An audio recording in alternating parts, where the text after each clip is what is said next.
Good morning, good afternoon, good evening, wherever you're watching. The channel's called Ratchet. My name's Andrew, and on this second part of my roundup, I jump into the engine bay. Run the title. Welcome to the channel if you're new. If you're not, thank you for tuning back in for yet another episode. Like I've said, this is the second part of the two-parter of this big roundup that I'm bringing to you to wrap up all of the work that has gone on in the last, must be getting on for 4 weeks or so now. So first episode, if you haven't seen it, you can click up there where I cover off all of the work that's happened on the front end of the car and in the interior, because there was a ton of things gone on. In this second video, I'm going to jump into the back end, get the clam up and show you the engine sitting there in all of its glory. Give you a run through of everything that's gone on and the few little remaining jobs that still need to be done to enable this to get running. So I think that pretty much wraps it all up. All of the usuals. Hit the subscribe button below, leave me a comment. It's always really appreciated to read what you guys have got to think about this project. So yeah, like I say, let's get on with it.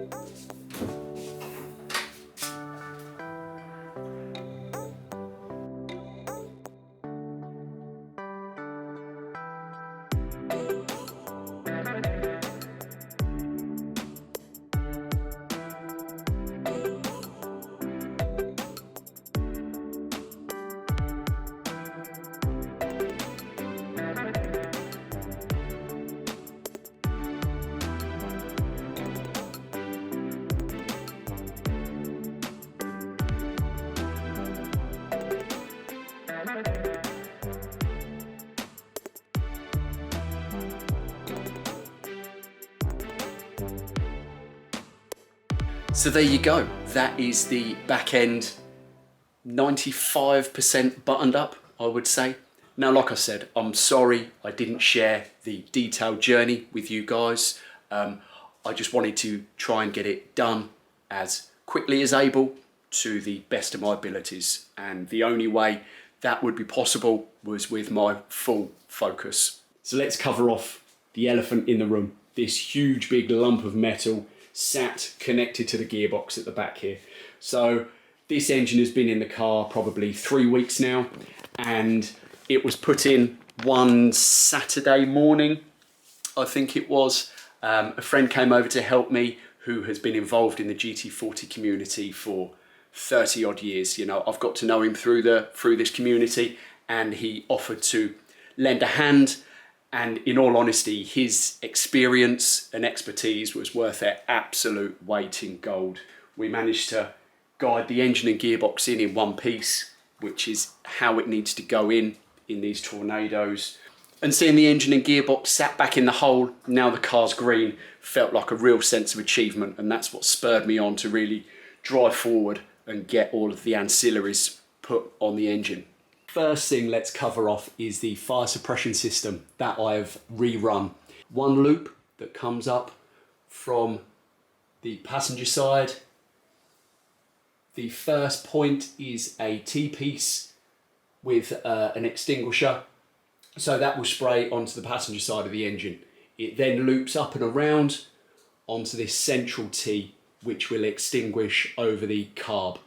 And then finally, we then come round the side to a third one that would again spray over the manifolds. So I'm thinking this is basically the best I can do with this. It's not overly complicated. I wanted to keep it simple, but I'm thinking it should be perfect and certainly cover off everywhere necessary should I have a fire, which I hope to God I never do. So from the back side here, you can see the alternator. We've got the new black distributor cap going on. I did have to do a little relief cut around my nice decorative back panel because somehow along the way I'd cocked up and I'd suddenly lost some clearance around the back terminal. I had to notch out there, make good, but it's all worked out lovely, so that was panic avoided. You'll be able to see here the copper hard coolant lines. Now I wanted to keep these copper so it tied in with the pipes at the front of the car, and also the brake lines. These have been brushed in finish and then treated with Nyalic. I've fitted new Stainless steel Jubilee clips throughout, because previously they were fitted with some horrible blue looking things which really didn't fit with the look of the car. And then getting on to one of the biggest changes is my new Cerakoted bundle of snakes. The bundle of snakes was coated with something. Looking through the receipts, I did find a receipt for ceramic coated. So I assumed that's what they'd been coated with. But over time, I noticed that they were starting to rust from underneath the coating.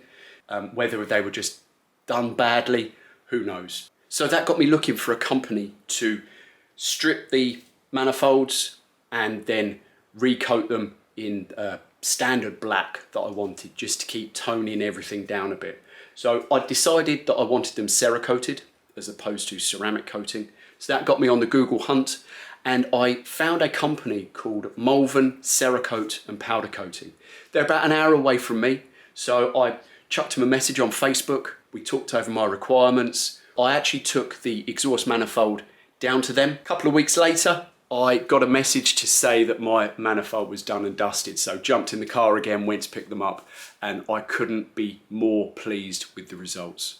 The guy that runs the place is an absolute perfectionist, and he explained to me that if he wasn't happy with the outcome of the cerakoting, then he would go back, re-blast and recoat until he was happy with all of the work. Now, I took down 2 rear silencers, 2 collectors, and then the 8 snakes. So there was a ton of work, and I've looked over all of these pieces and I've not found a single imperfection. So I'm really, really happy with how this has all turned out.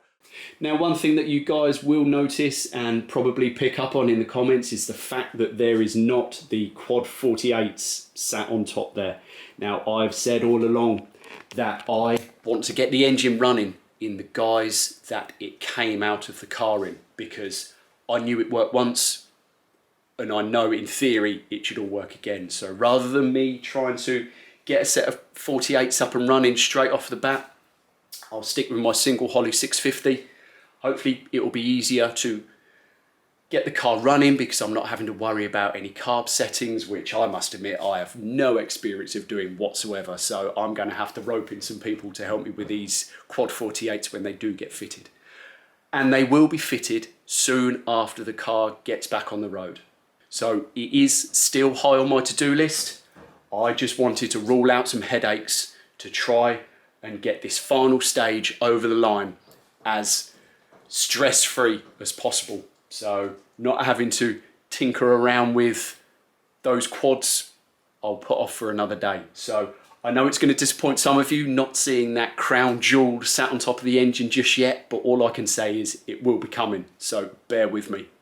Jumping down the back end is fully buttoned up. I've got drive shafts on, gear linkage is in place, everything has been refurbished as necessary, so everything you see has been given a new lick of paint, powder coated or cleaned up.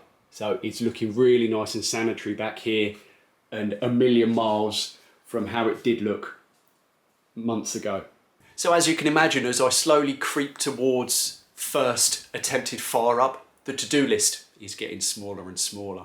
Now, I'm hoping you'll be able to pick up from the last couple of videos is the fact that I've gone to quite some lengths to try and get the car finished as much as possible before it gets back out onto the road. So it's all of these little detail, all of the little end pieces that I wanted to get done rather than rush to get the car back on the road and still end up with a massive long to-do list to get the car completed to a stage where I would be happy to show it. So I want to roll this car out the garage, go and get its roadworthiness test, go and get its MOT, and be able to drive it knowing that there may be only 2 or 3 little jobs that need to be done to really take it to that final finished stage. So with that in mind, I've got a very small shopping list of items that are due in the next week or so. Now this ties in nicely with me going away on holiday again, so by the time I get back, those parts should be here and I can really knuckle down for the final time to get this car fired into life. So I think up until then, I will catch you next time.